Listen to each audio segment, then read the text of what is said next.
peel back the layers of time and discover Portugal's earliest roots, dating back to the days of the Neanderthals.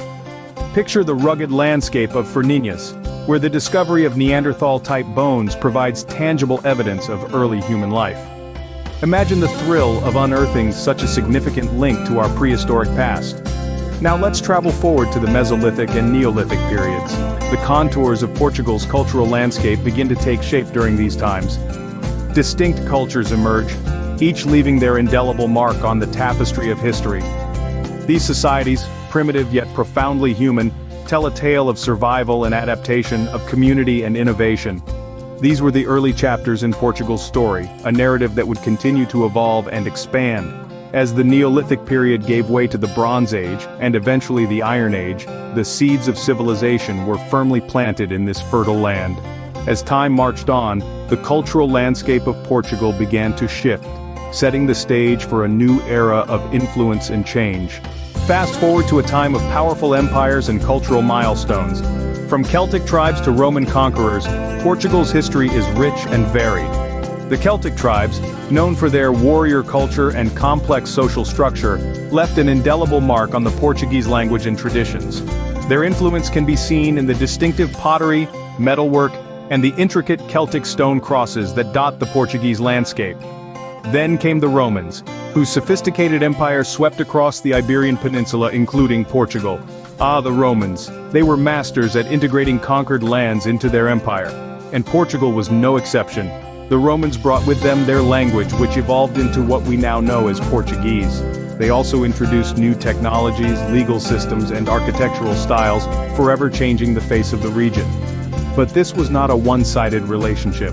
Portugal, with its abundant resources and strategic location, played a significant role within the Roman Empire, contributing to its wealth and stability. So yes, Portugal was not just a conquered land, but an active participant in the grandeur that was the Roman Empire. But like all great empires, the Roman reign came to an end, paving the way for new rulers to take the stage. As the Roman Empire crumbled, the Suebi and Visigoths seized the opportunity to make their mark on Portugal's history. The Suebi, a Germanic tribe, were among the first to establish their kingdom in Galicia, the region we now know as northern Portugal and Galicia. This was during the twilight years of the Roman Empire around the 5th century. Their rule, albeit brief, left a significant impact on Portugal's cultural and political landscape. Not long after, another Germanic tribe, the Visigoths, entered the scene. The Visigoths, former foes of Rome, were now the new masters of the Iberian Peninsula. They assimilated the Roman culture, adopted Christianity, and even implemented Roman law. This fusion of Roman and Germanic cultures laid the groundwork for the medieval Christian kingdoms in the Iberian Peninsula. However, as the centuries rolled on, the power of the Visigoths began to wane. Internal strife and external threats weakened their grip on the peninsula, setting the stage for a new era of conquest. But the winds of change were blowing once more, bringing with them a new wave of conquest. In 711, a new chapter in Portugal's history began with the Muslim invasion, sparking centuries of struggle and transformation. This period was characterized by a clash of cultures, ideologies, and ambitions, but it also fostered a unique blend of artistic and architectural influences that continue to shape Portugal's identity today. The tide began to turn in the 9th century with the onset of the Christian Reconquest, a movement marked by courage, perseverance, and a desire to reclaim their homeland. This movement saw the emergence of the County of Portugal, a significant milestone in the nation's journey towards sovereignty. One figure who played a pivotal role during this period was Afonso Henriques. After a fierce power struggle with his mother Teresa, Afonso emerged victorious in 1128, laying the groundwork for his reign as the first king of Portugal in 1139. His reign marked a period of consolidation and expansion, with the Portuguese frontier established on the Tagus by the time of his death in 1185. The Templars and Cistercians, religious orders with a strong military and administrative presence, also played significant roles in the governance and development of Portugal during this period. With the Christian Reconquest complete, Portugal stood on the brink of a new era, ready to carve out its place in the world. From the first king of Portugal to the modern-day republic, Portugal's journey has been one of triumph, struggle, and resilience. Let's take a step back to 1139, when Afonso Henriques, having defeated his mother Teresa in a power struggle, was proclaimed the first king of Portugal. Under his reign, the Portuguese frontier was firmly established on the Tagus River, a feat made possible with the significant roles played by the Templars and Cistercians in governance and development.